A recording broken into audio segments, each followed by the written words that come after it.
Folks, biggest news of the week, Clay Helton out at USC. Mike Bohn, the athletic director, has fired Clay Helton after only 2 games of this season. Now, this is somewhat of a surprising decision in the timing of it, but I think all of us, at least to some degree for the last couple of years, knew that this was potentially imminent. Now, what it does do, though, is it puts a lot of focus on their athletic director, Mike Bohn.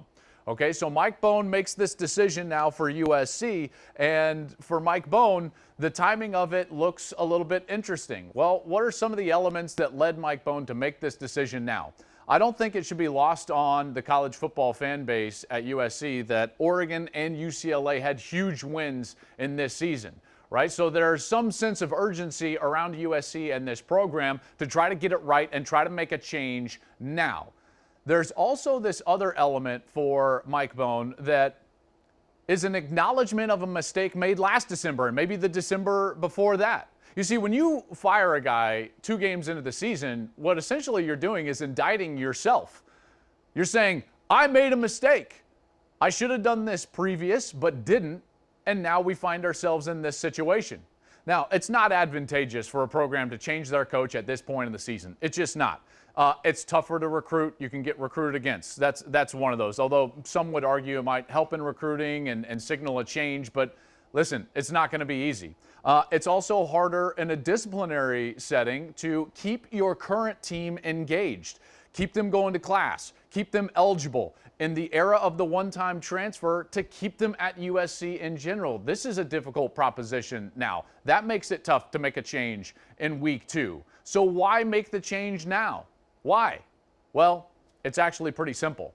Clay Helton was brilliant at one thing at USC, doing just enough to keep his job.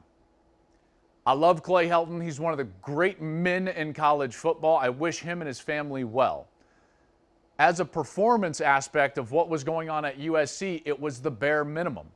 And what Mike Bohn didn't want was what happened over the course of the last 3 and 4 years, which was USC would just fight and scratch to do the bare minimum for Clay Helton to keep his job. You wanted to avoid that, okay? No 8-game winning streak, no close wins against teams that you should beat by 2 touchdowns. This was a decision that had to be made, and he makes it, and he moves forward.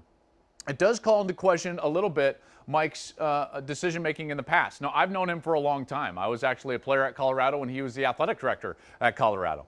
And one of the things that I can tell you is that his decision-making overall at the University of Colorado, at least, wasn't great. He hired and fired a lot of guys. And that gets called into question. Is he the right guy to make this decision? Listen, I've had that conversation with several different people. And he fired Gary Barnett, hired Dan Hawkins, didn't work out. Fired Dan Hawkins, hired John Embry at Colorado. That didn't work out. Fired John Embry, hired Mike MacIntyre. And Mike had that one great year at Colorado, but ultimately it didn't work out. Fundraising was an issue at Colorado. So listen, he goes to Cincinnati. He had some success at Cincinnati and hires Luke Fickell. But remember, Luke Fickell was an Ohio guy. That was somewhat of a no-brainer. He played in Ohio, coached in Ohio, and then he's having success in Ohio. So it's vital right now that Mike Bohn gets this right. So what's the philosophy that he should use moving forward now for the hiring of the next coach at USC? This is vital. What is the philosophy that he should use? Well, here's what I would use. First and foremost, I would swing big. Make huge names tell me no. I'm USC. If you're Mike Bohn, you're the athletic director at USC. This is a top 3 program in the country when it comes to recruiting, tradition, all of that. You are the bluest of the blue bloods. Act like it. Swing big. Force people to tell you no. That's number 1. Number 2, recruit, recruit, recruit. They have got to have a guy that can recruit his butt off. Southern California right now has been a breeding ground for other programs around the country to go and find their best players. Bryce Young's at Alabama. DJ Uiagalelei is at Clemson. CJ Stroud and Chris Olave from Southern California at Ohio State. JT Daniels at Georgia. You can't have that happen. And to a larger extent, out of the Pac-12 footprint, you got kids from Washington going to Ohio State, and Spencer Rattler's from Arizona. He goes to Oklahoma. They got to start putting a fence around Southern California and say, do not enter. Because in the early 2000s, guess what guys did not do? They did not come to Southern California and grab the best recruits. So recruit, recruit, recruit. Number 3, you got to have a guy with some charisma. This is Los Angeles. The people of Los Angeles do not follow milquetoast. They do not love milquetoast. You got to have a guy that is comfortable being a star, comfortable with criticism, comfortable with adulation, excuse me. The charisma is an important aspect of this because it is Los Angeles. You are an urban school like Miami. You got to have a star in there as a head coach. That helps recruiting and so on. Last thing, and this is the one that may be overlooked, I think that you got to have someone potentially with NFL DNA. NFL DNA. I'll get to that in just a moment. So where would I start? All right, well, here's where I would start, folks. The first 5 names I would call, I would force them to tell me no. That doesn't mean that these guys are going to say yes, but I'm going to at least see if there's a crack in the door. So who are the guys I'm talking about? I'm talking about guys like Lincoln Riley. I'm talking about guys like Ryan Day at Ohio State, Dabo Swinney at Clemson, Brian Kelly at Notre Dame, Urban Meyer at Jacksonville. I've got to see if they're at least interested. Now, if they say no, fine, but I got to swing big. I'm the AD at USC. I've got to swing big. Now, if and probably when all those coaches say no, I'm comfortable where I'm at, here's the next list of guys that are going to fit those philosophical elements that I just talked about.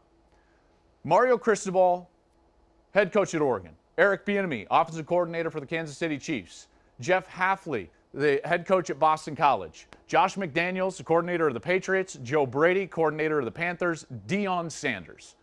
Now, this is kind of an odd list. Where's Matt Campbell? Where's Luke Fickell? Listen, these guys don't fit what USC is. Okay, let's think about it now. At USC and to a lesser extent at a place like Miami, who are the types of people that have had success in those urban, star-driven programs? Guys like John Robinson, NFL background. Pete Carroll, NFL background. You got guys like Jimmy Johnson, who was obviously an NFL style of coach at Miami. Dennis Erickson, who had that NFL background. Butch Davis, who came from the Cowboys and then rebuilt Miami. All of these guys had the same elements. They were comfortable being stars. They were comfortable with an NFL style of roster where the players could be more famous than them. That's that NFL DNA that I'm talking about. Now, Mario Cristobal, best recruiter arguably in college football. Eric Bieniemy, he's from Los Angeles originally. This is a guy that I think is brilliant offensively. I think he should get a look. Jeff Hafley, NFL DNA. He's doing a great job at Boston College. Josh McDaniels, NFL DNA.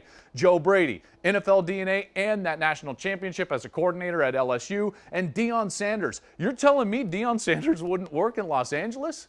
I mean, folks, remember, for a head coach, it's more about the staff than it is about you yourself as far as the football acumen and the schematics of the game, the adjustments within the game. So Deion Sanders comes in, and if he has a great staff, I tell you what, man, that could be something as interesting as we have seen in college football in a long, long time. Hey, thanks for watching. If you enjoy that clip, make sure you click subscribe somewhere down here. From game highlights to exclusive interviews and rankings, we've got everything you need as a college football fan right here, College Football on Fox.